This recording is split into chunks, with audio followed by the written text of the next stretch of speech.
That medical examiner was Dr. Charles Harlan. He eventually lost his medical license after a litany of problems. Since then, dozens of cases he was involved with have been thrown out. But District Attorney Brent Cooper believes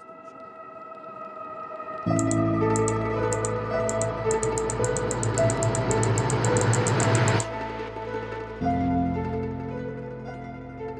In May of 2005, the state of Tennessee revoked Dr. Charles Harlan's medical license, citing 20 counts of misconduct, 5 instances of unprofessional conduct, 3 of dishonest conduct, 2 of making false statements, 8 of negligence, 1 of signing a certificate known to be false, 2 of malpractice, and 5 of incompetence. From the National Registry of Exonerations, in 1993, Charles Harlan was suspended without pay for violating policy on conducting private autopsies. In 1995, he was barred from the Tennessee Bureau of Investigation Crime Lab, and his medical examiner contract was terminated, but he was able to still obtain private contracts in some counties. It was noted that in 2001, Harlan falsified an autopsy report that launched a review of his cases, and many issues were found. That case that sparked the review was that of James Suttle, who was accused of first-degree murder because his cousin died from a seizure that resulted in him falling through a glass table. Harlan claimed James stabbed his cousin, but forensic expert Dr. Bill Bass proved Harlan was incorrect, and that it was medically impossible, which set Suttle free. I'm going to go through a list of examples provided by the National Registry of Exonerations. Harlan falsely identified the body of escaped convict Bruce Allen Littleton, who was found to be alive 2 years later in connection with another crime. One time he concluded that 2 children died from SIDS, but they were actually murdered by a parent. Another occasion, Harlan claimed a 10-year-old that weighed 18 pounds, clearly from neglect, had died from natural causes. It was also reported that he allowed his dog into the autopsy room, and that dog even ate some of a murder victim. Dr. Harlan and his medical examiner wife, Gretel, have contributed to multiple wrongful convictions from Wayne Burgess, who I made an episode on recently, who spent 24 years wrongfully locked up, Cloud Garrett, who spent 29 years wrongfully locked up, Joyce Watkins, who spent 27 years, and Charlie Dunn, who also spent 27 years. Harlan testified as an expert in 1996 at Gary Wayne Sutton's trial. While he was not only banned from the TBI crime lab, but he was also under investigation at the time, and prosecutors were unaware. Sutton's on death row, and he has always maintained his innocence, and many believe he is innocent. Prosecution claimed the victim's time of death was on Friday night, his body being found the following Monday morning, and Harlan backed that up without examining the body and only by viewing slides of organs, which Knox County's current medical examiner said it is not a recognized science and impossible to determine time of death from that. At trial, a former Blount County medical examiner, Dr. Wolf, testified the victim was likely dead for 24 to 36 hours, which didn't fit the prosecution's theory. There's so much more about Dr. Harlan and his wife, but it's safe to say that sometimes experts just aren't experts.